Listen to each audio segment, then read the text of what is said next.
Hello everybody, this is Jarebird214 coming with you with another Friday the 13th video. This is going to be a Thanksgiving special, which I'm going to give you tips and tricks on how to play our favorite murder and slasher, Jason Voorhees. And I hope you guys had a great Thanksgiving.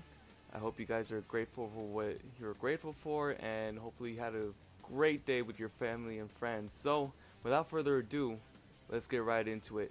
Tip number one, know your Jason. Of course, if you know your Jason, you should know what his stats are. You know, you could look at his stats throughout all the Jasons in your list from part 2 all the way up to Savini if you have them.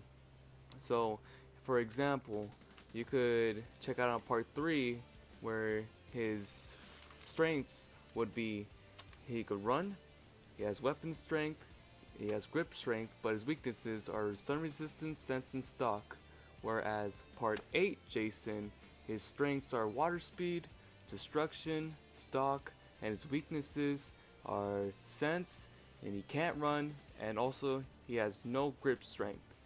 So honestly, I usually play with Savini Jason myself since, he has shift, weapon strength, destruction, and obviously water speed, can't run, and grip strength. I mean, it doesn't really matter. And plus, he looks pretty badass. If as you can see, I mean, coming out from hell, who knows? So, tip number 2 is always morph and trap the objectives. So, after you grab everything you need, personally, I always go to the phone first. That's what any Jason player would tell you. But whatever you want to play as, you could morph into the cars. You can morph to the boat, wherever you want to go. But for a win, Jason, you would morph to the phone. And just to be safe, you could always put yourself some at least 2 or 3 traps on that phone, because people could use pocket knives to disarm the traps and call the police, and that's that's the end of the game for you. As soon as you hear that police call, that's it. You got at least 5 minutes or less just to kill the counselors and win the whole game. And obviously it's a lot easier to fix the phone than the car, because then you have to find the battery, then you have to find the gas, and then you have to find the keys. So a lot of people rather deal with fixing the phone. Tip number 3 is to use sense control. And what I mean by sense control is use your senses to a minimum of how you should be using it. So, for example, what I'm doing right here, I'm just letting my sensibility go all the waste. But instead, you could always press R1 and X to turn it on and turn it back off, so that way you could be able to recharge it faster, you could be able to find people more quickly, and unless you got rage activated, they'll recharge a lot faster.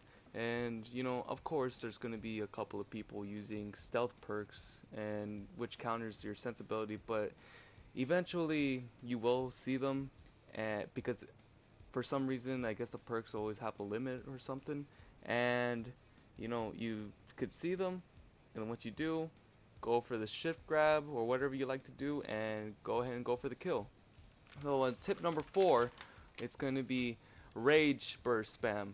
So we cannot rage burst spam or whatever you like to call it, because players find it a lot easy to leave traps in front of doors, or you end up waiting in the door where they could be having a baseball bat or a wrench or whatever they want to hit you with, because it's a for sure hit instead of trying to go out the door and try to hit you. um, and obviously for a lot of people that could get really frustrating. And at this clip right here, I was just showing how it's so easy for someone to have a weapon right there and just happen to hit Jason, in this case yourselves, to a point where you could just do that all game long. And it could get very frustrating at times, especially if you're a new player just trying to get a kill and you think that it looks pretty badass just bursting through doors, but that brings me to tip number 5, which is use combat stance. So using combat stance to break down doors, it's gonna help you, take more time. It's gonna give you like a cheeky short animation, so that way you could be able to bust through the door very quickly. Depending on what kind of Jason you have, you could have the destruction, which part 4, part 8, and Savini Jason has, and with that strength in mind, you could make the counselors run out of stamina very quickly if you keep running house to house using combat stance just to bust through the doors and trap them where it hurts.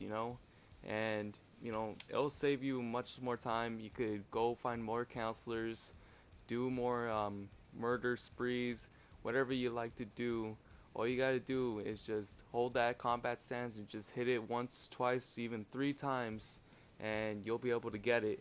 And tip number 6, we will be talking about checking your map. And always check your map if one of the objectives have been compromised. Like for example, this boat right here.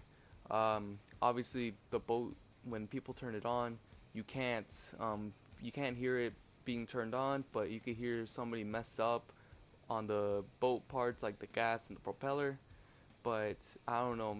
I think Gun Media needs to fix that. Make a little noise as it turns on for Jason, because it's a little unfair. But always check your map. If you see that little icon from the boat move, that means somebody's on it, and you gotta morph there as quick as you can, so that way you could get an 8 out of 8 or 7 out of 8 or whatever your goal is. But always try to beat them to the punch. You always gotta be there first. Always know where to hit them. And right here, obviously, I checked the map and I found Tommy Jarvis and I killed him. So that's how it all goes. And for obvious reasons, you could do that all the time. And which brings me to tip number 7. When you want to morph somewhere, you always want to use your stock.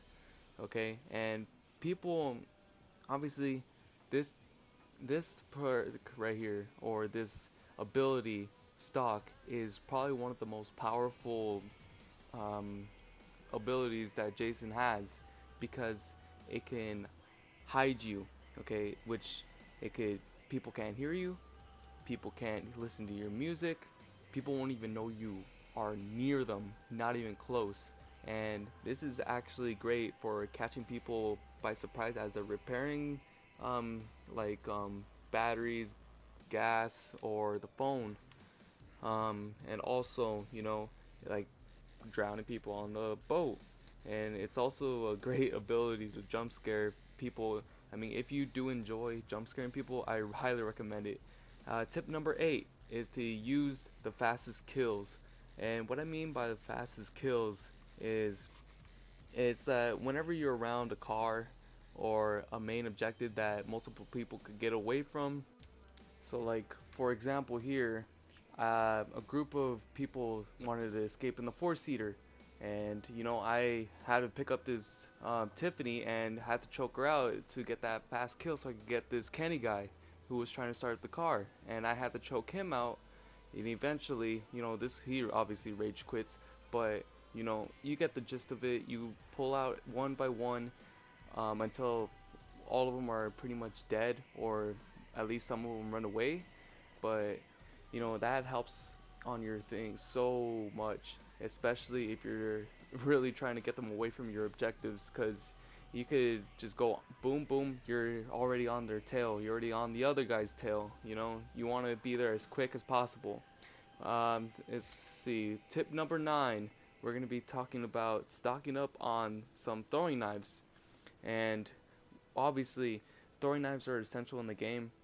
It's pretty much like a distance weapon for Jason, since some Jason can't run, or like they only could, like, I don't know, for some reason some Jasons can only walk very slowly. And yeah, that's where the throwing knife comes in, because obviously you could use the throwing knives to slow down people.